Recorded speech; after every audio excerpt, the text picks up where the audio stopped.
आप देख रहे हैं लाइव इंडिया हर पल। नमस्कार, आप देख रहे हैं लाइव इंडिया हर पल। मैं हूं आपके साथ रेखा मिश्रा। झारखंड विधानसभा के बजट सत्र का आज 9वां दिन है। 9वें दिन जो है सदन के बाहर की अगर हम बात करें तो बिहार में हुए राजनीतिक परिवर्तन और फिलहाल की स्थितियों और साथ ही बंगाल में राष्ट्रपति द्रौपदी मुर्मू को लेकर के हुए अपमान और झारखंड में होने वाले एसआईआर को लेकर के सत्ता पक्ष और विपक्ष के नेताओं ने इन सभी सब्जेक्टों पर अपनी अपनी प्रतिक्रिया व्यक्त की है।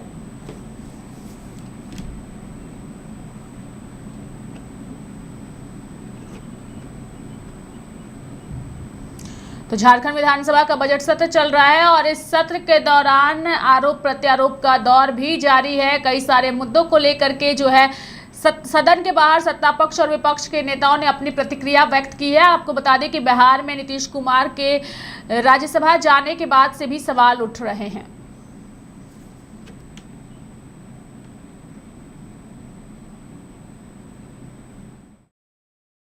से रोज हमारे सप्ताह के अंदर लगातार 4-5 हत्याएं हुए हैं, जिनको चोट लगा है। कुछ लोग आज हॉस्पिटल में भी भर्ती हैं। दिन दहाड़े लोगों को मारा जा रहा है। इसके बाद भी पुलिस प्रशासनिक वहाँ किसी भी तरह का कानून व्यवस्था देखने को नज़र नहीं आ रहा है। इसलिए हम आज झारखंड के सबसे बड़े सदन पर हम सरकार से मांग करते हैं कि पूरी तरह से स्थानीय प्रशासन जो लोग के चलते ये घटनाएं घटी हैं, जो भी पुलिस प्रशासन जिम्मेवार है, उन पर भी कार्रवाई होनी चाहिए और अपराधियों को अविलंब पकड़कर उनको कानूनी कड़ाई से पालन करते हुए उनको सज़ा मिलनी चाहिए।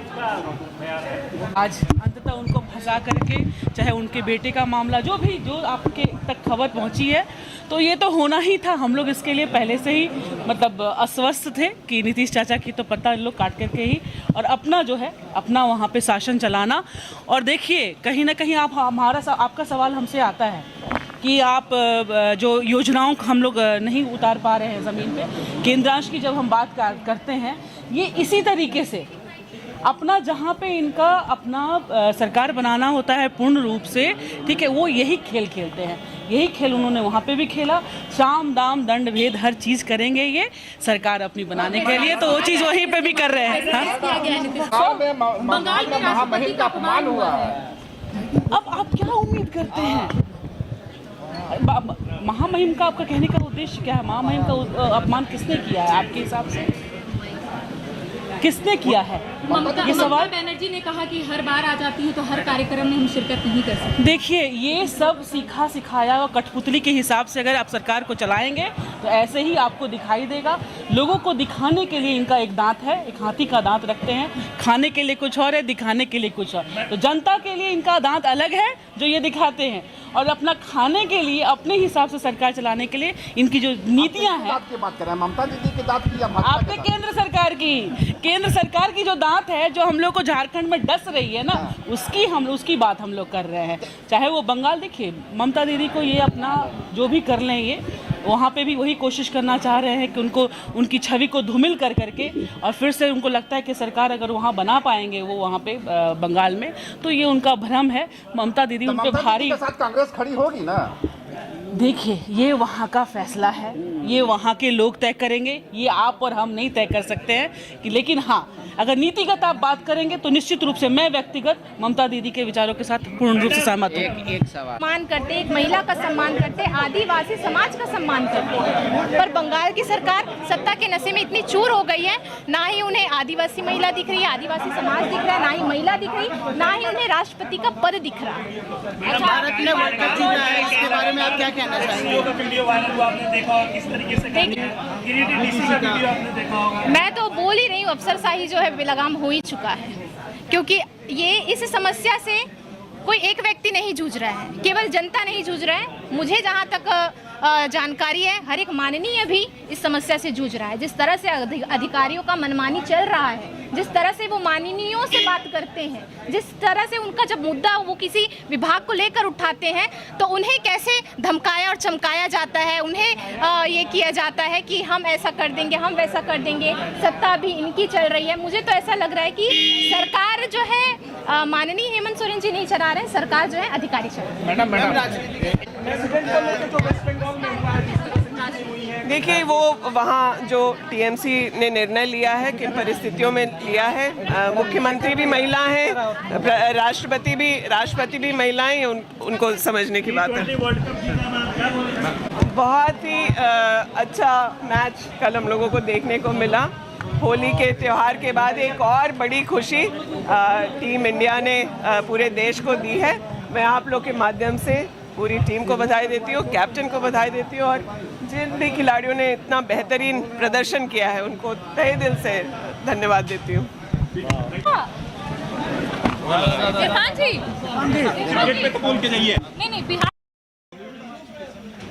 नहीं, देखिए, महामहिम तो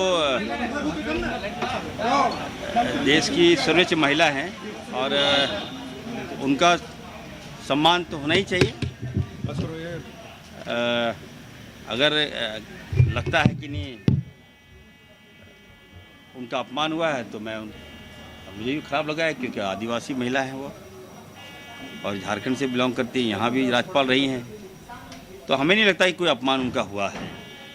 मैं महामहिम महोदया से आग्रह करूंगा कि इलेक्शन का सीज़न है और भाजपा के बहकावे में आप नहीं आइए। आप सम्मानित नेता हैं आप, और कितना अच्छा वेलकम किया, हमारे मुख्यमंत्री जी वेलकम किए, हम लोग वेलकम किए, तो अभी थोड़ा बचना चाहिए। बंगाल जाना जरूरी नहीं है आपको, अभी इलेक्शन है, तो अगर अपमान हुआ तो मैं खेद व्यक्त करता हूँ। अच्छा डॉक्टर साहब, जो बिहार में राजनीतिक परिवर्तन, कुमार जी राज्यसभा जा रहे हैं और वहाँ अब जो सीन क्रिएट हुआ, पूरे उस परिस्थिति को कैसे देखते हैं, क्या लगा? और उनके बेटे की अभी एंट्री हो गई है। नहीं, ये देखिए, राजनीतिक का मर्डर है, ये दुर्भाग्य है। अब मैं पूछना चाहता हूँ, क्या प्रधानमंत्री, क्या मुख्यमंत्री बनेंगे? क्या ये मुख्यमंत्री तभी बनेंगे जब उन पर कोई गहरा दबाव हो, जब ट्रम्प उनको बाध्य कर दे कि नहीं तुम मुख्यमंत्री बनो। और हमें लगता है सेम उसी प्रकार का नीतीश कुमार जी जो हैं अब मुख्यमंत्री छोड़कर राज्यसभा जा रहे हैं, तो क्या दबाव है, किसका दबाव है? तो ये नीतीश कुमार जी को मैं कहूँगा कि हम लोग आपके साथ हैं, झारखंड की जनता आपके साथ है। अगर कोई आपको दबा रहा है, कोई आपको ब्लैकमेलिंग कर रहा है, कोई आपको बार्गेनिंग कर रहा है, तो आपको बताना चाहिए। हम सबको बहुत बुरा लगा, क्योंकि जनता ने नीतीश कुमार जी को मैंडेट दिया था, मैंडेट दिया था, और आप चले जा रहे हैं राज्यसभा। तो ये एक चिंता हम लोग बड़ा दिग्भ्रमित हम लोगों को कर दिया है कि क्या भाजपा के साथ, क्या अन्य पार्टी को कभी अलायंस करना चाहिए? क्या बीजेपी छोटी पार्टियों को क्या नतमस्तक कर देती है, उनका राजनीतिक क्रिया खराब समाप्त कर देती है? ये चिंता का विषय है। बिहार की घटना से हम सब काफ़ी आहत हुए हैं, और मैं फिर से कहूँगा, बीजेपी से मेरा आग्रह होगा कि आप लोग अगर बड़ी पार्टियां हैं तो बड़ा दिल दिखाइए। छोटी मछली को निगलने से क्या फ़ायदा हुआ आपको, बताइए? सारे लोग मरवाहत हैं, हम लोग मरवाहत हैं, ये क्या हो गया? ये कहीं ना कहीं भाजपा ने नीतीश कुमार जी का सर्जिकल स्ट्राइक कर दिया, राजनीतिक अंत कर दिया। अगर नीतीश कुमार जी बीमार हैं तो बताइए, डॉक्टर इरफान अंसारी है ना भाई, I am a doctor, then I am health minister. तो अगर आपको कुछ दिक्कत था तो आप हमको बताते, मैं जाता वहाँ, मैं आपका इलाज करता। लेकिन मैं फिर से कहूँगा नीतीश कुमार जी को कि आपको पुनर्विचार करना चाहिए। आपका जो निर्णय है ये बिहार का अपमान है, झारखंड का अपमान है, और आपको दोबारा मुख्यमंत्री पद संभालना चाहिए। धन्यवाद। भारतीय टीम को बहुत बहुत बधाई, और खास करके देखिए मेरा जो फेवरेट बैट्समैन संजू सैमसन, उसने ही शानदार, जानदार और ईमानदार, सेकुलर, तो मैं उनको बधाई देता हूँ, भारतीय टीम को बधाई देता हूँ। और मैं वैसे लोगों से मैं कहना चाहता हूँ कि भारतीय टीम को सीखना चाहिए कि कैसे क्रिकेट होता है। क्रिकेट की नगरी आने वाले दिनों में झारखंड होगा। चलिए, धन्यवाद। और बहुत जल्द मैच भी सब पत्रकार वर्सेस IAS के तर्ज पर माननीयों का इलाज होगा, वो सुविधा मिलेगी अब उनको भी। बिल्कुल। देखिए, ये बहुत अच्छा आपने प्रश्न किया है। यहाँ पर कई मंत्री बने, आज आप बताइए, जिस प्रोफेशन से मैं आता हूँ हम लोग पॉलिटिक्स करते हैं, और जब भी कोई बीमार पड़ता है, एमएलए बीमार पड़ गया, उसका परिवार बीमार पड़ गया, पूर्व विधायक बीमार पड़ गया, तो उसके लिए कोई नियमावली नहीं था। और जो आज से 20 साल जितने भी मंत्री रहे, क्या आप लोग, मैं पूछा था, क्या आपके पास नॉलेज था कि नहीं था? क्या जो IAS IPS जो कह दिए वही आप लोग साइन कर दिए? क्या आपके पास अपना थीम था कि नहीं था? आज मैंने, हमारे लोकप्रिय मुख्यमंत्री जी ने कहा, मैंने प्रस्ताव दिया, मुख्यमंत्री जी ने कहा नहीं ठीक है आगे बढ़ो, तो कैबिनेट में लाओ, और मैं ला रहा हूँ। मैं कहना चाहता हूँ, जब IAS IPS का इलाज समुचित स्वास्थ्य व्यवस्था का इलाज होता है, तो विधायकों का, मंत्रियों का क्यों नहीं होगा? आप नीचे कर देते हैं भाई, क्यों है? तो मैंने नियमावली को चेंज किया है, और मेरा ये कहना है कि विधायक, मंत्री, उनके परिवार, एक्स MLA, उनके फैमिली, सबका इलाज एक समान होगा।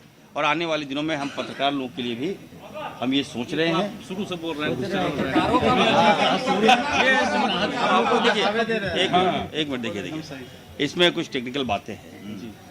मैंने आपकी जो, आप लोग की जो प्रेस के जो प्रेसिडेंट हैं, उनसे मेरी वार्ता हुई है।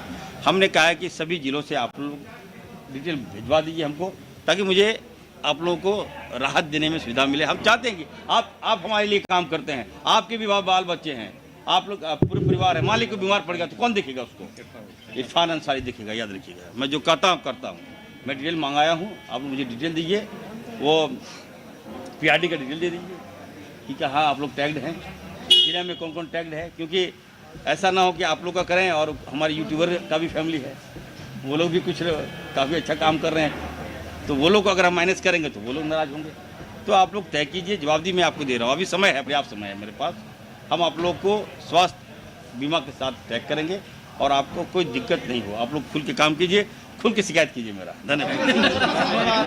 क्या लगता है उनके ऊपर कोई दबाव है या व्यक्तिगत निर्णय? देखिए, नीतीश कुमार जी बड़े नेता हैं, समझना, उसको अपने फ्यूचर के विषय में, अपने संगठन के विषय में सोचने का उसमें कुव्वत है, ताकत है उनमें, समझना।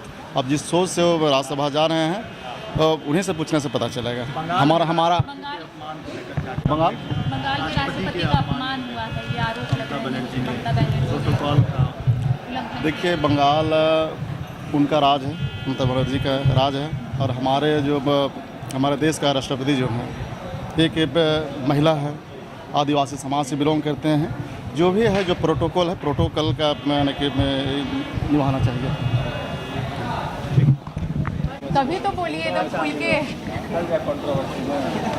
जिस तरह से अपराधी बेलगाम है और सरकार और जिला प्रशासन इस मामले में मौन और गंभीर है, आम आदमी, आम व्यवसायी आज अपने आप को सुरक्षित महसूस नहीं कर पा रहे हैं। दिन दहाड़े गोली चलना, रंगदारी का कॉल आना, ये क्या दर्शाता है? झारखंड गुंडा राज की ओर बढ़ चुका है, और सरकार और विधानसभा सत्र चल रहा है, उसके बगल में आप देखिए कि 2 किलोमीटर के दायरे में गोली चलना, और उसके बाद गोली चलाने के बाद फिर बम से उड़ा देने का धमकी देना, ये दर्शाता है कि अपराधी बेलगाम है, मन में कोई खौफ नहीं है। अगर आप बगल के राज्य उत्तर प्रदेश में देखिएगा तो अपराधी या तो जेल में है या तो राज्य से बाहर है, लेकिन झारखंड में मुझे लगता है सरकार अपराधियों को शरण दे रही है, इसीलिए ये स्थिति हुई। मैं इसकी कड़ी निंदा करता हूं और मैं सरकार से मांग करता हूं इस पर तुरंत अंकुश लगाया जाए, नहीं तो झारखंड गुंडा राज बन जाएगा। आपकी डिग्री पर ये कहा जा रहा है कि अटेंडेंस भी नहीं था, टॉप कैसे किए? देखिए, ये तो अच्छा संदेश है कि अगर आप रीजनल लैंग्वेज में पढ़ना चाहते हैं, उसके लिए कोई उम्र सीमा नहीं होती है, और हर एक झारखंड वासी और हम लोग मूलवासी हैं, तो इसमें क्या किसी को आपत्ति है? और ये तो सरकार के नज़र में है, यूनिवर्सिटी जानता है, प्रॉपर एग्ज़ाम दिए हैं। नवीन जी, जो तस्वीर आ रही है, इस तरीके से अधिकारी का रवैया रहा,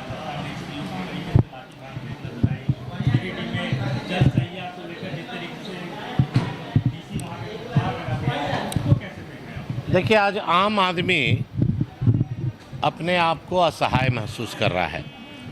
ना अपराधी कंट्रोल में है, ना प्रशासन कंट्रोल में है। आप CO ऑफिस जाए, BDO ऑफिस जाए, कहीं पर भी कोई रोकने वाला नहीं। ले लीजिए।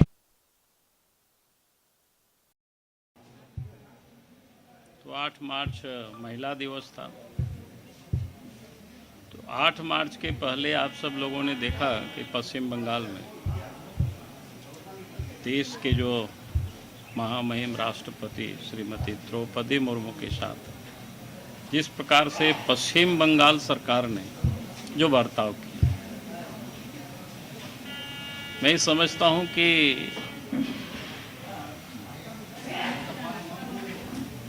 मैंने वो कहीं से भी क्षमा करने योग्य नहीं।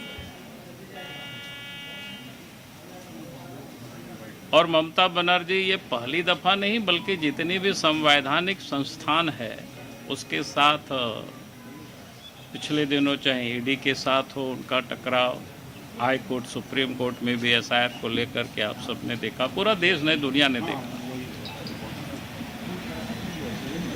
और राष्ट्रपति श्रीमती द्रौपदी मुर्मू जी महामहिम कोई पॉलिटिकल कार्यक्रम में नहीं जा रहे थे, न कोई पॉलिटिकल लोगों के द्वारा आयोजित कार्यक्रम भी नहीं था। कार्यक्रम क्या था? अंतर्राष्ट्रीय संथाली काउंसिल की वो मीटिंग थी और वो मीटिंग प्रत्येक साल जगह बदल बदल करके लोग करते हैं, जिसमें देश से भी और देश के बाहर से भी लोग आते हैं, जहाँ जहाँ संथाल रहते हैं, जैसे नेपाल में रहते हैं, भूटान में रहते हैं, बांग्लादेश में रहते हैं। तो जो जानकारियाँ मिली, हमने इंटरनेशनल संथाल काउंसिल के जो कार्यकारी अध्यक्ष है उसका नंबर हमने ऊपर किया, फिर मैंने बात की उन लोगों से। तो लोगों ने बताया कि बहुत पहले से कार्यक्रम तय था। तो 2-3 बार तो इन्होंने मैदान को चेंज कराया, यहाँ ठीक नहीं रहेगा वहाँ ठीक होगा, वहाँ नहीं रहेगा यहाँ रहेगा। और अंतिम में जहाँ लोगों ने तय किया था वहाँ पर भी कैसे लोग नहीं आवे उसकी भरसक प्रशासनिक तंत्र का उन्होंने उपयोग किया। पहले लगाया कि पास नहीं लगेगी, और सार्वजनिक कार्यक्रम में कोई पास उस लगता नहीं है, सिर्फ मंच में लोग जाते हैं उनके ऊपर लगता है। इस कारण से लोग इधर उधर हुए, भयभीत हुए, कैसे जाएंगे, क्या होगा, नहीं होगा। और उसके बाद जब राष्ट्रपति पहुंचे वहां पर, प्रोटोकॉल होता है, राष्ट्रपति पहुंचते हैं तो मुख्यमंत्री जाते हैं रिसीव करने। मुख्यमंत्री अगर कहीं अति व्यस्त है नहीं तो फिर उनके द्वारा प्रतिनियुक्त मंत्री जाते हैं। और मंत्री, लेकिन वहाँ मंत्री भी नहीं गए, मंत्री तो छोड़ दीजिए, वहाँ के डीएम तक नहीं पहुँचे, जो जानकारी मिली कल हमने। तो मैं ये कह रहा था कि भाई किस प्रकार से संवैधानिक संस्थाओं को ममता बनर्जी धत्ता बता रही है। और आप सब लोग अभी झारखंड की बता रहे थे, तो झारखंड में भी उन्हीं गठबंधन की ही एक यहाँ भी सरकार है। कल महिला दिवस था, तो आज मैंने वीडियो में देखा, किसी ने हमें सोशल मीडिया में भेज दिया था, तो गिरिडीह के डीसी जिस प्रकार से महिलाएं बैठी हुए उन लोगों को डांट रहे हैं। भाई हम सब लोगों को पता है अगर किसी का जन्मदिन होता है, किसी का कोई उत्सव होता है, तो कम से कम उस दिन तो लोग प्रेम से बात करते हैं, शालीनता से बात करते हैं। लेकिन गिरिडीह के डीसी जिस प्रकार से महिलाओं से डांट कर रही थी, गाली गलौज कर रहे थे, तो मैं समझता हूं कि भाई क्या हो गया है प्रशासन को। इसलिए राज्य सरकार से हम मांग करते, राज्य के मुख्यमंत्री से मांग करते, भाई इस प्रकार की डीसी से आप महिलाओं से सार्वजनिक रूप से उनको माफी मंगवाना चाहिए और कान पकड़ करके उठक बैठक करवाना चाहिए। और तभी ऐसे अफसरों को क्षमा करनी चाहिए, और नहीं तो ऐसे अफसरों को कोई जिला में पदस्थापित ही नहीं करना चाहिए। भाई पूरा दुनिया मना रही है महिला दिवस, और महिलाओं के साथ, और महिला कुछ भी नहीं, बेचारे बैठे हुए थे चुपचाप। ठीक है, उनको वेतन नहीं मिल रहा है तो बैठेंगे ही। तो डीसी चाहे वो बैठ करके उन लोगों से बात कर सकते थे प्रेम से, और उन लोगों के समाधान के लिए उन लोगों को बता सकते थे या समाधान कर सकते थे। लेकिन जिस प्रकार से डांट रहे थे, फटकार रहे थे, वो कहीं से भी उसको स्वीकार नहीं किया जा सकता है। और इसलिए मैंने कहा कि मुख्यमंत्री जी से हम आग्रह करते हैं, अगर इस प्रकार के अफसरों के ऊपर लगाम नहीं लगाएंगे तो अब आए दिन आप सबने देखा कि भाई चर्चा हो रही थी कौन सीओ का या कहीं और की जगह की चर्चा हो रही थी। अभी तो हमने कह रहे थे कि भाई इतनी समस्या इस राज्य में, अफसर वास्तव में बेलगाम, किसी की कोई बातें नहीं सुनते। हमको लगता है शायद सीएम की भी बात लोग सुनते हैं कि नहीं सुनते हैं, यह पता नहीं। तो ऐसे अफसरों को जब एक बार दंड देंगे सार्वजनिक रूप से, तो फिर दूसरा कोई भी अफसर इस प्रकार की हरकत करने की हिम्मत नहीं कर सकते। बहुत बहुत धन्यवाद। सर एक सवाल है, स्वास्थ्य मंत्री ने कहा कि उनको नहीं लगता है कि राष्ट्रपति का अपमान हुआ है वहाँ पर। देखिए, इन लोगों को ऐसे ही लगेगा ना। ये लोग कर क्या रहे हैं? राष्ट्रपति के बारे में कांग्रेस के नेता क्या क्या शब्द का प्रयोग किया है पिछले दिनों, याद कर लीजिए। मैं यहाँ याद नहीं कराना चाहता हूँ, आप लोग देख लीजिए सोशल मीडिया में। ममता बनर्जी ने भी जिस शब्द का प्रयोग किया है, अगर उसको आप लोगों ने देखे होंगे, किसी भी महिला के बारे में, तो देश की राष्ट्रपति है, उसके बारे में जो शब्द का उन्होंने प्रयोग किया है, मैं नहीं समझता हूँ कि लगता है कि महिला के नाम पर भी ममता बनर्जी कलंक है। और जो कांग्रेस पार्टी के नेता लोग जो अगर उसकी बात को समर्थन कर रहे हैं या कह रहे हैं कोई गलती नहीं किया है, तो मैं समझता हूं कि इन लोगों की मानसिकता इसी से पता चलता है। महिलाओं के प्रति क्या इन लोगों की मानसिकता है, आदिवासियों के प्रति इन लोगों की क्या मानसिकता है, ये सब दर्शा रहा है उसी से। सर क्रिकेट कल बिहार तक सीमित है और उसके जो नेता हैं, चाहे राष्ट्रीय अध्यक्ष हों, राष्ट्रीय कार्यकारी अध्यक्ष हों, उनकी भी सोच पार्टी के विस्तार के संबंध में, मजबूत बनाने के संबंध में बिहार तक ही सीमित है। बगल का झारखंड भी उनके सोच से प्रभावित नहीं होता है। तो एक आंचलिक दल है, आंचलिक दल बहुत हद तक अपने प्रमुख नेताओं के ऊपर निर्भर करता है।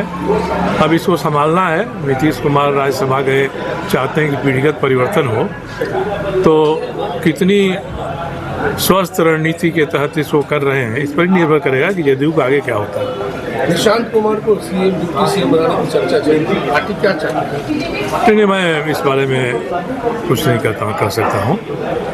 आज की राजनीति में जिस तरह की घटनाएं हो रही हैं, उसमें कुछ भी हो सकता है। उस पर हम लोग केवल टिप्पणी करें तो ये मर्यादित नहीं है। जो होगा सामने आएगा उसको देखेंगे हम। उनका राज्यसभा जाना अच्छा नहीं लगा है व्यक्तिगत रूप से। इसका कारण पूछिएगा तो विस्तार में लंबा चौड़ा विषय आएगा, बात होगी। हर आदमी, बहुत सारे लोग इसको सराह रहे हैं, मुझे अच्छा नहीं लगा। मैंने पहले दिन ही कहा था कि उचित समय पर उचित काम होता है तो अच्छा रहता है। कि जिस तरह से हुआ अफरा तफरी में, अचानक में, इससे परहेज किया जा सकता था। किसी तरह का दबाव रहा होगा उनके ऊपर? अब ये नहीं कर सकते हैं दबाव, कोई ना कोई कारण तो रहा ही होगा ना, कोई ना कोई कारण रहा होगा। कारण क्या है इसके बारे में अनुमान ही लगाया जा सकता है। सर, जदयू की सेहत पर बात जिले में जो हो रहा है वह किसी भी नियम कानून से परे है। जब तक जिला का पुलिस और प्रशासन का तंत्र इसमें शामिल नहीं रहेगा, तब तक कोई भी कोयला माफिया नदी की धारा को मोड़कर उसके भीतर में खनन करने की हिम्मत नहीं कर सकता है। वहाँ के गांव वालों ने मुझे परसों फ़ोन किया था कि 4 दिन से किसी को भी उस स्थान पर जाने की मनाही कर दी गई है और अब ये लोग सबूत मिटा रहे हैं कि यहाँ अवैध खनन हुआ है और कई जगह मुहानों को भरने की बात हो रही है। तो ये है तो और भी गलत है। बिहार तक सीमित है और उसके जो नेता हैं, चाहे राष्ट्रीय अध्यक्ष हों, राष्ट्रीय कार्यकारी अध्यक्ष हों, उनकी भी सोच पार्टी के विस्तार के संबंध में, मजबूत बनाने के संबंध में बिहार तक ही सीमित है। बगल का झारखंड भी उनके सोच से प्रभावित नहीं होता है। तो एक आंचलिक दल है। आंचलिक दल बहुत हद तक अपने प्रमुख नेताओं के ऊपर निर्भर करता है। अब इसको संभालना है। नीतीश कुमार राज्यसभा गए, चाहते हैं कि पीढ़ीगत परिवर्तन हो, तो कितनी स्वस्थ रणनीति के तहत इसको कर रहे हैं, इस पर निर्भर करेगा कि जदयू का आगे क्या होता है। निशांत कुमार को सीएम डिप्टी सीएम बनाने की चर्चा चल रही है, पार्टी क्या चाहती है? नहीं, मैं इस बारे में कुछ नहीं कर सकता हूँ। आज की राजनीति में जिस तरह की घटनाएं हो रही हैं उसमें कुछ भी हो सकता है। देखिए, ये तो होना ही था। भाजपा अपने जो भी अलाइज हैं, खास करके रीजनल पार्टीज के साथ क्या करती रही है, उसका एक पूरा इतिहास है हम लोगों के सामने। अब आप भाजपा वालों से पूछिए या जेडीयू वाले जवाब दे पाएंगे 25 से 30 नीतीश, उसका क्या हुआ। और ये जानी हुई बातें थी, कोई हम लोगों के लिए कोई एज अ सरप्राइज हम लोगों के लिए नहीं है। जो भाजपा का आचरण रहा है उसके हिसाब से हो रहा है। बंगाल में राष्ट्रपति का अपमान हुआ है। SIR के बारे में हम लोगों ने पहले से भी अपनी बातों को रखा है कि जिस तरीके से वो किया जा रहा है, या इलेक्शन कमीशन को एज एजेंट इस देश की सरकार यूज़ कर रही है, वो एक्सेप्टेबल नहीं है। हम लोग उसका हर तरीके से जो विरोध करना है वो हम लोगों ने उसको किया है। इस प्रक्रिया को सही तरीके से कराना बहुत आवश्यक था। कहीं जहां चुनाव है वहां फोकस किया जा रहा है, और क्योंकि ये बातें आने लगी तो अब झारखंड में भी करके ये दिखाया जा रहा है कि चुनावी राज्यों में सिर्फ नहीं हो रहा। आज विधायक दल की बैठक कर रही है कि सदन में कैसे सरकार को घेरना है। मैंने पहले ही बताया, इतना कमजोर विपक्ष पूरे देश में नहीं है। भाजपा यहाँ बिल्कुल जमीन दोज हो गई और विपक्ष जैसा कोई मामला बचा नहीं है। देखिए, वो वहाँ जो टीएमसी ने निर्णय लिया है, किन परिस्थितियों में लिया है, मुख्यमंत्री भी महिला हैं, राष्ट्रपति भी महिलाएं, उनको समझने की बात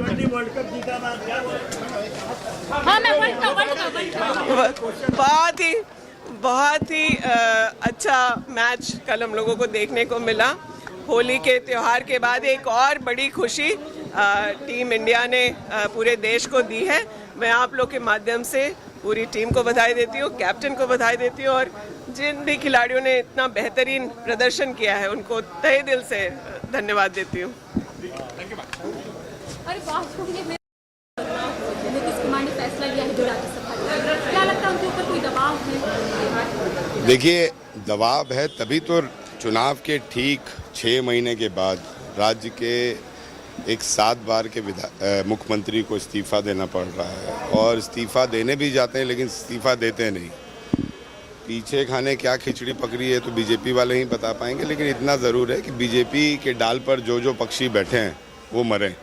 चाहे आप अन्य राज्य में भी देख लें, उनकी स्वतः हत्या कर दी जाती है और बीजेपी अपना कमान अपने हाथों में ले लेती है। बंगाल में राष्ट्रपति का अपमान हुआ है, कांग्रेस इसको कैसे? देखिए, मैं समझता हूं कि राष्ट्रपति का जो पद होता है वो पूरे हिंदुस्तान की गरिमा को दर्शाता है। निश्चित तौर पर राष्ट्रपति जब वहाँ गए थे तो प्रोटोकॉल के हिसाब से उनको जो सुविधा प्राप्त है या फिर जो प्रोटोकॉल बनता है वो होना चाहिए था, वो नहीं होना भी एक दुर्भाग्य। बीजेपी विधायक दल की बैठक है, आपको लगता है कि देर से ये लोग रणनीति तैयार कर रहे हैं ताकि विधानसभा में अब उनकी विधायक दल की बैठक है, वो अब तो सत्र खत्म होने वाला है, 5-6 दिन का सत्र और बचा है। वो अब तक क्या कर रहे थे? अब तक तो म्यूनसिपल कॉरपोरेशन में प्रचार कर रहे थे, वहाँ पे भी हार का सामना करके आए हैं, अब यहाँ पे भी हार का सामना करेंगे। नीतीश कुमार जी बीजेपी के फंदे में फंस चुके हैं, और दुर्भाग्य है बिहार का कि नीतीश कुमार जी को बीजेपी हटा करके अपना एजेंडा वहाँ फिट करने चाहता है, लेकिन वहाँ के जो मतदाता हैं उन्होंने जो मैंडेट दिए हैं वो मुख्यमंत्री नीतीश कुमार के लिए दिए हैं। इसमें बीजेपी को बहुत भारी नुकसान का सामना करना पड़ेगा। अच्छा, झारखंड में SIR की जो प्रक्रिया है से शुरू तो क्या दिक्कत है? ज़्यादा उसको आप तुल मत दीजिए, वो प्रक्रिया है, होगा, उसमें कोई दिक्कत नहीं। पूरे सदन में अगर बीजेपी की स्थिति को देखेंगे तो अलग थलग कमजोर नजर आ रही है, ना तो किसी मुद्दे को उठा पा रही है, एक तरह से सरेंडर कर दी है बीजेपी। कल क्रिकेट देखे फाइनल, तो न्यूजीलैंड कैसे सरेंडर हो गया? तो मेरा पास झारखंडी कल मारा 52 रन मारा ना, तो झारखंड में झारखंडी के ही चलेगा विदेश में। सर, ये पश्चिम बंगाल की मुख्यमंत्री ममता बनर्जी पर आरोप लग रहे हैं कि उन्होंने राष्ट्रपति का अपमान किया है, और हालांकि बीजेपी की विधायक हैं पूर्णिमा दास ने हेमंत सोरेन की तारीफ की है, कहा कि उन्हें हेमंत सोरेन से सीखना चाहिए कि कैसे राष्ट्रपति का सम्मान होता है। देखिए, बात तो सही है, लेकिन जैसे ममता जी बोली है कि अगर आप 50 बार आएंगे तो हम कैसे हर प्रोग्राम में जाएंगे, और जो आप एजेंडे में फंस गए हैं, बीजेपी के एजेंडे में, मणिपुर भी उनको जाना चाहिए। हम लोग तो छोटे नेता हैं, बोलना नहीं चाहिए, लेकिन मणिपुर में जब आदिवासियों के साथ जिस तरह का वहाँ दुर्व्यवहार हुआ, तो वो आदिवासी समाज से आती है, वहाँ भी उनको जाना चाहिए। कहाँ से कहाँ जोड़े दादा वर्ल्ड कप से सीधा। बिहार में जो राजनीतिक बदलाव हुए हैं, नीतीश कुमार ने फैसला किया है कि राज्यसभा जाएंगे, इस रूप में कांग्रेस ले रही है, क्या लगता है उनके ऊपर कोई दबाव हो या फिर व्यक्तिगत? देखिए, वो जदयू का अपना फैसला है और उसमें गठबंधन की सरकार चल रही है, दोनों को एनडीए की, तो वो लोग का अपना नैतिक फैसला लेने का अधिकार है। लेकिन जहाँ तक नीतीश कुमार की बात है, वो अच्छे नेता के रूप में जाने जाते हैं और अच्छा कार्य किया है बिहार में, इसमें कहीं बट का सवाल नहीं है। उनको आगे करके, फेस उनका आगे करके चुनाव जीत जाना, और चुनाव जीतने के बाद उनको राज्यसभा में भेज देना है। राज्यसभा बहुत ज़्यादा मायने नहीं रखता है, मुख्यमंत्री मायने रखता है बिहार के विकास के लिए, इसलिए नीतीश जी को रहने देना चाहिए था। ये बीजेपी बड़ी हाई तौबा मचा रही है, राष्ट्रपति का जो पश्चिम बंगाल में हुआ उसमें काफ़ी अपमान बता रही है। देखिए, प्रोटोकॉल में तो मेंटेन करना ही चाहिए, चूँकि राष्ट्रपति बहुत उच्च पद पर होते हैं और संवैधानिक पद पर है, तो अगर किस कारण से प्रोटोकॉल का मेंटेन नहीं हो पाया है तो उस पर हम नहीं कुछ कह सकते हैं, लेकिन प्रोटोकॉल को मेंटेन करना चाहिए था। देश में हेमंत सोरेन सरकार बनी है, तब से लगातार ये घटनाएं का वृद्धि हो रही है, लगातार कंटिन्यू इस तरह घटनाएं घट रही है। इस सरकार से इस तरह की उम्मीद करना हम लोग को बेईमानी होगी। जनता पूरा त्रस्त है, जनता पूरा बेहाल, जनता पूरे तरह से त्रस्त हो चुकी है। आए दिन घटनाएं घट रही है, गोली बम बारूद की आम बात हो चुकी है। सरकार इस पर लगाने में पूरी तरह फेल है। हम सरकार से मांग करते हैं कि इस पर अंकुश लगाए, नहीं तो आने वाले दिन में और इससे बड़ा घटना घटने से हो सकता है। आप लोग में आरोप लग रहा है कि आप लोग नीतीश कुमार को मैनिपुलेट करके राज्यसभा भेज दिए हैं कि आप लोगों की सरकार जो है पूर्ण रूप से वहाँ पर बन जाए। देखिए, आरोप तो कोई भी लगा सकता है, आरोप लगाना किसी का ये नहीं, आरोप लगाना आम बात हो गई है। आरोप लगाने से आरोप कर सकते हैं, कोई दबाव नहीं है। नीतीश कुमार जी अपने दिमाग से, अपने विवेक से इस तरह काम कर रहे हैं, वो किसी पर दबाव नहीं है। बिहार में जो राजनीतिक बदलाव हुए हैं, नीतीश कुमार राज्यसभा जा रहे हैं, कांग्रेस किस रूप में ले रही है, क्या लगता है उनके ऊपर कोई दबाव है या व्यक्तिगत निर्णय? देखिए, नीतीश कुमार जी बड़े नेता हैं, समझना, उसको अपने फ्यूचर के विषय में, अपने संगठन के विषय में सोचने का उसमें कुव्वत है, ताकत है उनमें, समझना। अब जिस सोच से वो राज्यसभा जा रहे हैं, उन्हीं से पूछने से पता चलेगा। हमारा बंगाल में राष्ट्रपति का अपमान हुआ है, ये आरोप लग रहा है। देखिए, बंगाल उनका राज है, ममता बनर्जी का राज है, और हमारे देश का राष्ट्रपति जो है एक महिला है, आदिवासी समाज से बिलोंग करते हैं। जो भी है, जो प्रोटोकॉल है, प्रोटोकॉल का निभाना चाहिए था। राम मंदिर के उद्घाटन में माननीय राष्ट्रपति कहाँ थी? संसद के उद्घाटन में माननीय राष्ट्रपति कहाँ थी? जब संवैधानिक पदों को राजनीतिक चश्मे से देखा जाता है तो संवैधानिक पदों की गरिमा गिरती है।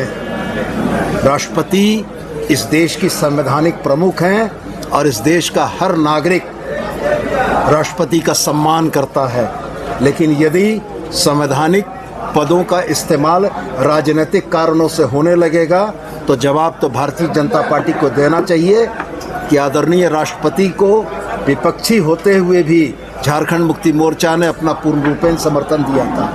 आज बंगाल की घटना को, बंगाल के चुनाव के मद्देनज़र भारतीय जनता पार्टी अगर ये सवाल खड़ा करती है तो उनको भी जवाब देना चाहिए कि उस संवैधानिक पद की गरिमा को भाजपा ने कितना तार तार किया है। ज्ञानेश कुमार भी कल जब कलकत्ता एयरपोर्ट पहुंचे तो उन्हें काला झंडा दिखाया आगे की संवैधानिक देश की संवैधानिक प्रमुख को संसद के उद्घाटन पर नहीं बुलाकर क्या संदेश दिया गया? क्या यह ट्रेंड नहीं बनेगा कि कल राज्यसभा या लोकसभा या किसी भी संवैधानिक भवन का निर्माण होगा तो उसमें राष्ट्रपति को नहीं बुलाए जाने के लिए इसी परंपरा का उल्लेख होगा? तो जिन लोगों ने इस देश की संविधान की आत्मा के साथ खिलवाड़ किया है उनको इस तरह के सवालों को खड़ा करने का हक नहीं है। ज्ञानेश कुमार जी निर्वाचन आयोग के मुख्य चुनाव आयुक्त हैं। इस देश की व्यवस्था में न्यायपालिका को छोड़कर सारे जनता के प्रति जवाबदेह हैं और जनता को यह प्रतीत होता है कि ज्ञानेश कुमार जी अपने कर्तव्यों का निर्वहन उस समग्रता के साथ नहीं कर रहे हैं तो जनता को निश्चित रूप से विरोध करने का, शांतिपूर्ण विरोध करने का पूरा अधिकार है। सोनू जी, अप्रैल में जिस तरह से चीजों को छुपाया गया लास्ट कैबिनेट की बैठक, सेंट्रल विस्टा बना क्या सवाल खड़े हुए? 8,000 करोड़ का प्लेन इस हिंदुस्तान में किसके पास है? सवाल खड़े हुए। क्या मुख्यमंत्री ने वह निजी संपत्ति बनाई है? विधायकों के लिए 4 करोड़ के बंगले बने, वो निजी संपत्ति थी। भारतीय जनता पार्टी मतिभ्रम की शिकार हो चुकी है, उसके पास मुद्दे नहीं बचे हैं।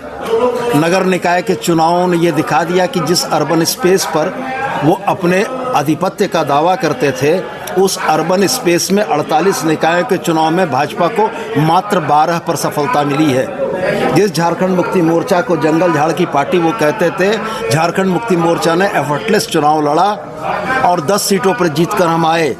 हमारे केंद्रीय नेतृत्व, हमारे बड़े नेता नहीं उतरे, लेकिन आप भाजपा के उन नेताओं का नाम लें, मैं बताऊंगा कौन उतरे थे और कहां उतरे थे।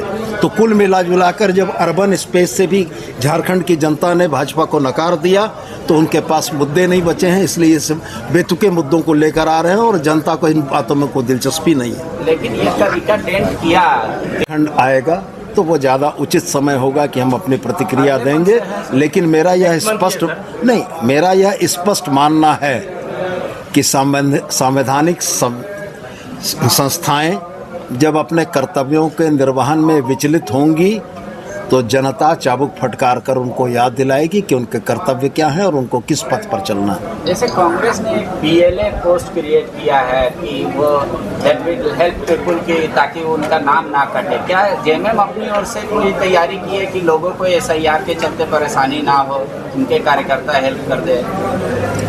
जो परिस्थितियाँ आएंगी उसके आलोक में निर्णय होंगे और मैं यह स्पष्ट मानता हूँ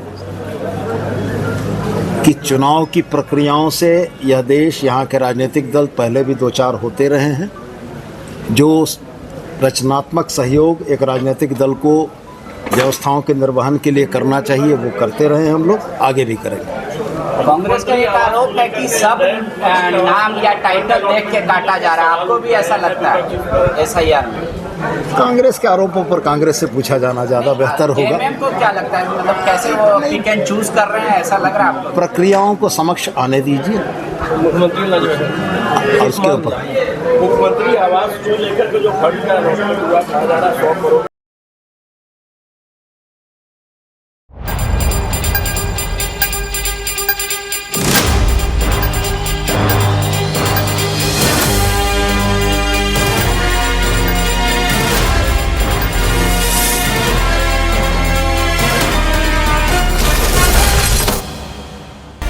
आप देख रहे हैं लाइव इंडिया हर पल।